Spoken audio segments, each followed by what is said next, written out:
Hello les enfants, homélie du Père Tougan, copywriting 2024. Je pense qu'on est rentré dans une phase de saturation de quasiment toutes les niches.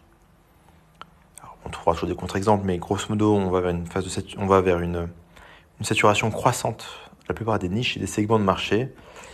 Et les gens ont une tolérance aux nouvelles offres qui est basse. Ils ont vu passer beaucoup de choses. Les gens subissent l'inflation de plein fouet, donc ils ont beaucoup moins d'argent qu'avant, ce qui joue sur leur motivation, aptitude à passer à l'action. Les gens sont très en colère, très impatients, et les gens sont tabassés de dopamine rapide, on va dire de contenu court, ultra stimulant, qui réduisent leur attention span. Et donc, je pense que le copywriting efficace, de plus en plus, va se passer du copywriting.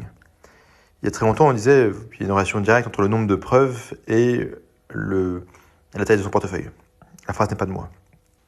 Ça reste. Sauf qu'en fait, au lieu de mettre du blabla entre les preuves, on met juste des preuves. Des preuves sur la nature de l'opportunité, des preuves sur le mécanisme, des preuves sur le produit, des preuves sur la société, ou l'entrepreneur, ou le créateur, derrière le projet. Des preuves. Et aujourd'hui, en fait, vous faites une vidéo de 10 minutes où c'est que preuve pendant 10 minutes. Ça déboîte tout. Comme toujours, vous pourrez trouver des contre-exemples et des nuances. Mais tendanciellement, ce modèle-là défonce tout. Donc la bonne nouvelle, c'est que les preuves étaient, je dirais, l'ossature quelque part. Peut-être pas l'ossature, on va dire la musculature. L'ossature, ça serait le plan, la structure de la copie. Là, c'est peut-être plus la musculature. Donc les preuves étaient la musculature d'un processus commercial et d'un texte de vente. Donc les preuves restent, c'est juste que tout le blabla qu'il y a autour, on s'en passe de plus en plus. Preuves. Des preuves sous différentes formes, des preuves qu'on va dimensionnaliser, des preuves qu'on va rendre peut-être plus émotionnelles. Je vous donne un exemple que j'avais pris à l'époque quand j'avais fait la formation Copy Insider. On prend l'exemple, je sais pas, par exemple, vous êtes sur un script financier.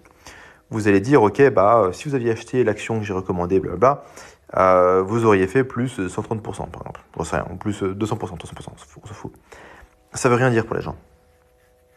Donc il faut leur dire, ok, vous avez fait plus 130%. Là, vous mettez un graphique, vous mettez la charte. Vous mettez un point d'entrée, un point de vente, avec une grosse flèche rouge et plus X%. Après, vous expliquez que plus X%, c'est si tu avais mis 1000 balles, tu aurais gagné Y balles. Ok. Après, tu vas dire, ok, Y balles, ça correspond à quoi ? C'est-à-dire que si tu fais Y balles, ça permet de couvrir tel et tel paiement. Ou s'il y avait eu plusieurs Y balles dans l'année, ça aurait couvert peut-être le loyer pour l'année. Ou ça aurait permis de s'acheter une voiture. Ou plus d'émotion, de partir en vacances en famille. Vous voyez, on part de plus X% à plus X%, plus une image enrichie avec une flèche de la couleur, etc. Un chiffre qui est expliqué, parce que X%, ça ne veut rien dire. Par contre, Y euro, ça veut dire quelque chose. Et qu'est-ce qu'on peut faire avec ce Y euro ? Dans quelle mesure ce Y euro permet d'éloigner de soi ces sources de souffrance, d'avoir plus de sources de bonheur, de plaisir, et si possible sur des valeurs positives et hautes. Si tu dis fuck money, get big cheese, Lamborghini, c'est moins haut comme valeur que partir en vacances en famille. Je dirais prendre soin des siens, pouvoir permettre à ses enfants d'étudier, mettre à l'abri la daronne. Vous voyez, c'est des valeurs plus hautes, c'est une énergie plus haute que fuck bitches, get champagne, buy a Lamborghini, quoi. Ou une connerie du genre, vous voyez. Donc, un focus resserré sur la preuve, avoir finalement une vidéo de vente ou un script de vente qui est une succession ininterrompue de preuves. Des preuves qui sont, si possible, dimensionnalisées au maximum. Et après, derrière, vous foutez une offre très rapide, tchac. Pareil sur les offres, c'est pas l'objet de cette homélie. Vas-y, je te mets 40 bonus sous bonus qui ont chacun une valeur théorique de 100 000 euros, soit un prix complet de 1,5 million, mais pour une durée limitée maintenant et uniquement sur cette page, pour un nombre sélectionné de personnes, ça va être seulement 97 euros. Ce qu'on appelle le value stacking. Le value stacking, c'est pareil, vous pouvez vous en passer. D'accord ? C'était très très bien il y a quelques années. Mais il faut évoluer, vivre avec son temps et se passer de ce genre de choses. Ce qui, encore une fois, était super, ça fonctionne. Je dis connerie, mais ça fonctionnait, c'était positivement accueilli, ça contribuait à la conversion.